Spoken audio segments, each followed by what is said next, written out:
Le partage aujourd'hui, qui est donc sur les relations, comment sortir de la relation de dépendance et même, voire même des relations toxiques.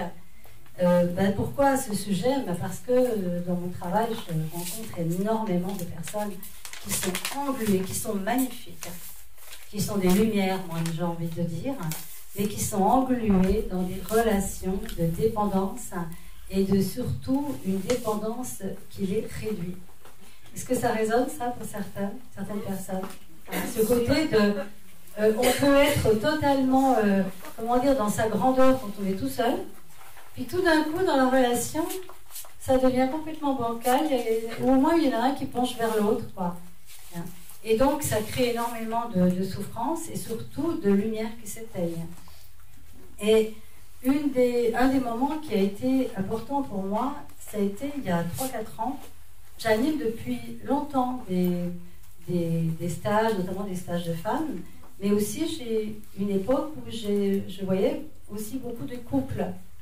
Et je me rendais compte que dans les couples, bien souvent il y en a un qui fait la démarche pour aller voir un psy ou voilà quelqu'un, et qu'en fait il y en a toujours un des deux, enfin pas toujours, parce que là je serais en train de fermer quelque chose, mais bien souvent, ce que la véritable demande, elle est: qu'est-ce qu'il faudrait que je fasse pour qu'elle reste ou pour qu'il reste?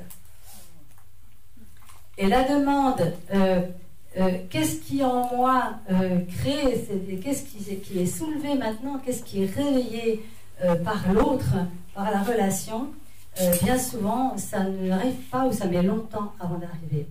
Puis je ne vous cache pas qu'il y a plus souvent des femmes que des hommes. Alors je vois quand même qu'il y a des hommes dans la salle. En pourcentage, ça fait quoi? 0, combien? Et messieurs, vous voulez bien vous lever? Allez, et pour les gars, vous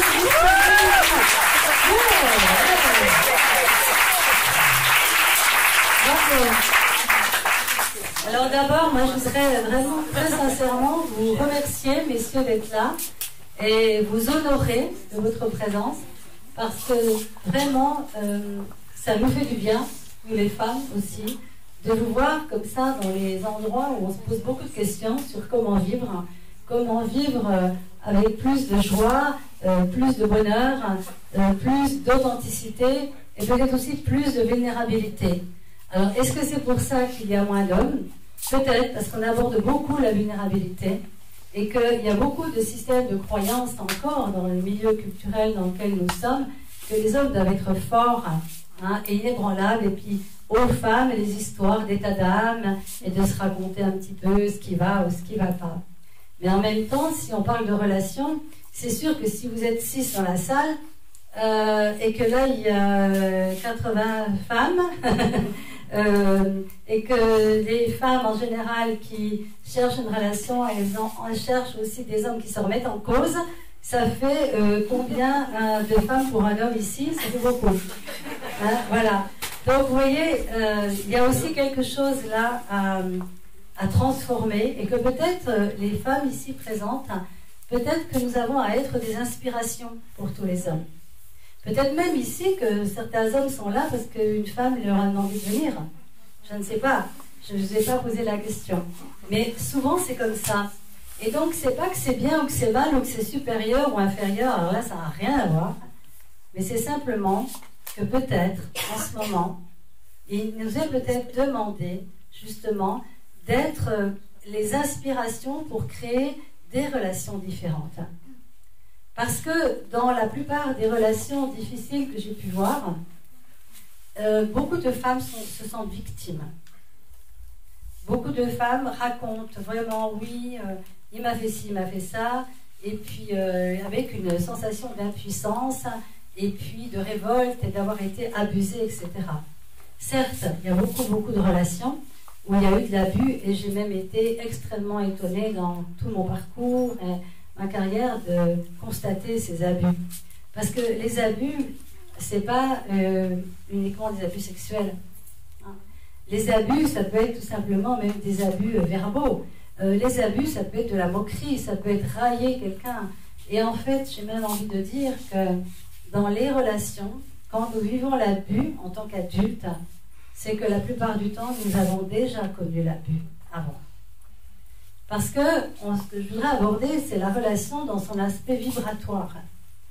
Parce que si on essaie de comprendre une relation uniquement au niveau mental, intellectuel, rationnel, voilà, la relation, ça serait, voilà, moi j'aime ça, ça, lui il aime ça, ça, bon, ouais, voilà, tous ensemble, ça va marcher, etc.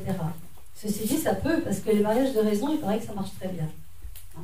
Et peut-être que justement, ce dont nous pourrions parler maintenant, c'est de ce qu'on appelle la passion, la fusion, et ce moment où on se perd complètement dans l'autre, et qu'au bout d'un moment, on est prêt à tout pour que l'autre ne s'en aille pas. Et ce moment-là, c'est le moment où on commence à s'autodétruire.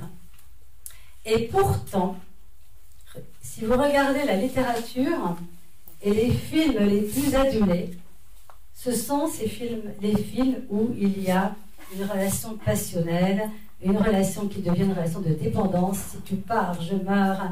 Et la vie, bon, alors bien sûr, il y a aussi des poèmes là-dessus. Un seul être nous manque, et tout est dépeuplé. Puis on trouve que c'est très très beau tout ça. Puis les plus belles chansons, ne me quitte pas, il faut oublier. C'est magnifique quand on l'écoute. Mais quand on écoute les paroles dans les détails, je vais être l'ombre de ton chien, etc. Tu te dis, waouh, c'est quelque chose.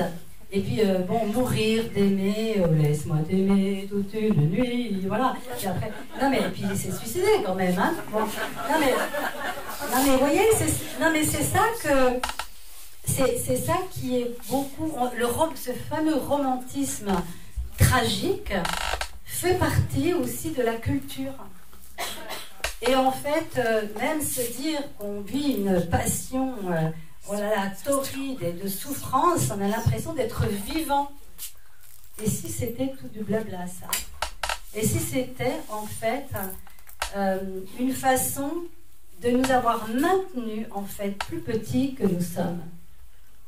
Et si la relation et l'amour, c'était complètement autre chose?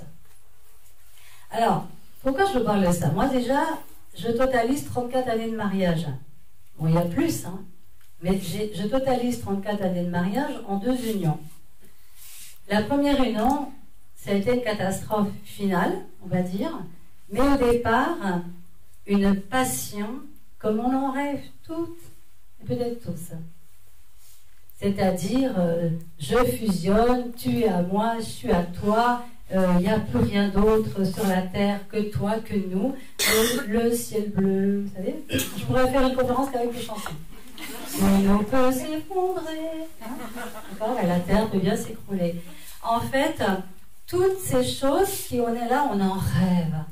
Ah oui, quand est-ce qu'il va arriver? Quand est-ce qu'elle va arriver? Lui, c'est son cheval blanc et elle dans son carrosse. Et même si on a un regard critique par rapport à ça, on a toutes et tous baigné dans toutes ces histoires.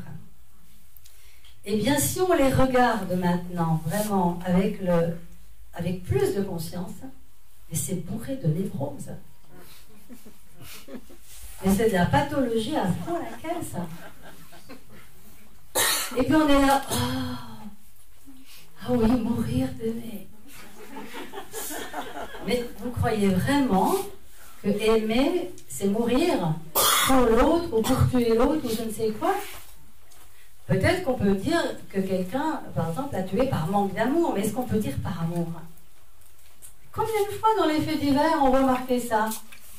Une femme ou un homme se tue ou tue l'autre par amour. Par amour? Mais il est où l'amour là? Et c'est pas du jugement hein, que je suis en train de dire là, c'est justement de mettre là, un peu une clarté sur quelque chose. Si tu aimes, tu peux te tuer. Et si tu t'aimes toi, tu ne peux pas te tuer. Donc en fait, ce qu'on décrit comme histoire d'amour, ce sont des magnifiques histoires de manque d'amour. Des magnifiques histoires de névrose, de manque d'amour. Et donc, regardez les enfants et les adolescents, ils se construisent comment aussi? Sur toutes ces belles histoires romantiques. Puis vous savez, on est très influencé par ce qu'on regarde, ce qu'on entend. Mais non seulement ce qu'on entend, ce qu'on regarde nous influence, mais ça va réveiller des mémoires. Et c'est ça qui est intéressant. Parce que si je faisais juste le constat de, voilà, vous vous rendez compte, tous ces films qu'on nous met quand même, c'est incroyable, nos enfants, ils sont endoctrinés, ça ils le sont, hein. Mais nous le sommes tous. Et aujourd'hui, en fait, je suis principalement venue vous parler de comment retrouver notre liberté d'être et notre véritable liberté de choisir d'être des gens en une belle relation, ou voire même communion avec soi-même, et en relation avec quelqu'un d'autre. Parce qu'en fait, nos plus belles histoires d'amour, si elles sont nos plus grandes névroses, eh bien, qu'est-ce que ça va être? Une véritable histoire, non pas, peut-être, je ne vais pas parler d'amour, je vais parler de gratitude, c'est-à-dire le cœur qui s'ouvre, vous savez? Parce que parfois, l'amour, c'est pas vraiment que le cœur il est ouvert.